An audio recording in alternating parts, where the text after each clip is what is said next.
क्या आप private sector में नौकरी करते हैं? तो ये खबर आपके और आपके परिवार के लिए बेहद अहम है। दरअसल ईपीएफओ यानी कि एम्प्लॉयज प्रोविडेंट फंड ऑर्गेनाइजेशन ने कर्मचारियों और उनके परिवारों को राहत देते हुए ईडीएलआई यानी कर्मचारी डिपॉजिट लिंक्ड इंश्योरेंस स्कीम को लेकर बड़ी घोषणा की है। ईपीएफओ ने साफ कर दिया है कि कर्मचारी जमा लिंक्ड बीमा यानी ईडीएलआई स्कीम के तहत आने वाले कर्मचारियों के परिवारों को राहत मिल सकती है।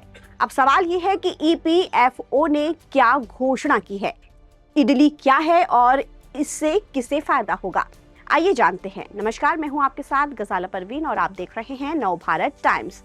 ईपीएफओ ने 17 दिसंबर 2025 को सर्कुलेशन जारी किया है। इस सर्कुलर में लगातार सर्विस को लेकर चल रहे कंफ्यूजन को दूर किया गया है।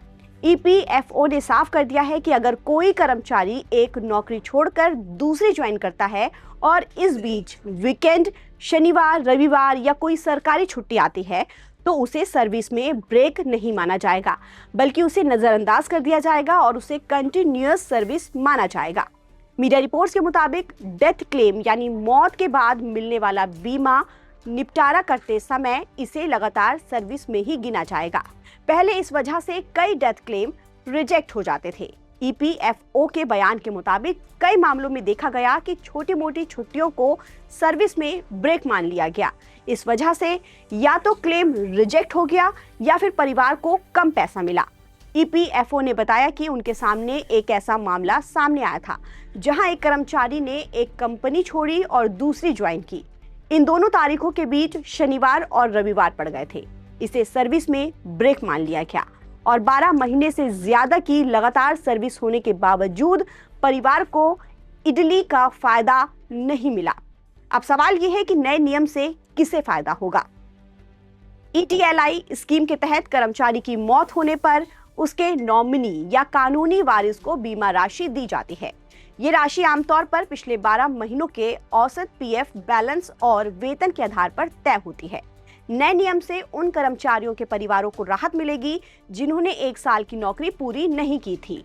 दूसरा, ईपीएफओ ने पहले ही ये नियम बदल दिया था कि अगर कर्मचारी की मौत नौकरी के 1 साल के अंदर हो जाए तब भी परिवार को कम से कम 50,000 का बीमा लाभ मिलेगा। यानी कि जिन कर्मचारियों की कम अवधि की नौकरी होगी उसके परिवार को भी इडली का फायदा मिलेगा।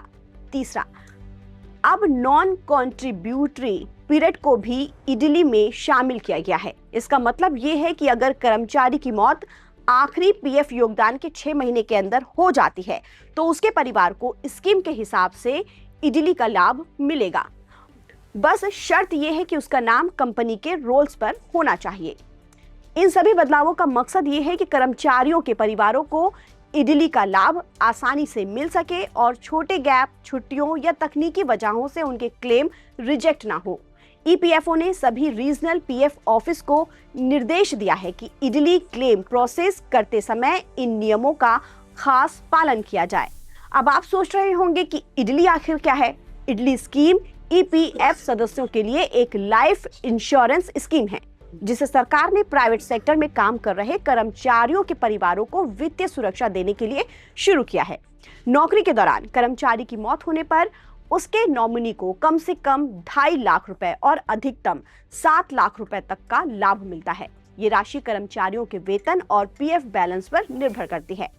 इस स्कीम की खास बात यह है कि इसके लिए कर्मचारी से कोई पैसा नहीं लिया जाता है। इसमें कंपनी कर्मचारी के वेतन का 0.5% योगदान देती है। ये स्कीम रिटायरमेंट के बाद लागू नहीं होती है, बल्कि सिर्फ नौकरी के दौरान मृत्यु के मामले में ही इसका लाभ मिलता है। ईपीएफओ के मुताबिक इडली क्लेम आमतौर पर 20 दिनों के अंदर पूरा हो जाता है। कुल मिलाकर ईपीएफओ का ये फैसला प्राइवेट सेक्टर के कर्मचारियों और उनके परिवारों के लिए एक बड़ी राहत है, जिससे उन्हें मुश्किल समय में फाइनेंशियल सहारा मिल सकेगा। ताज़ा अपडेट के लिए आप बने रहिए नवभारत टाइम्स के साथ।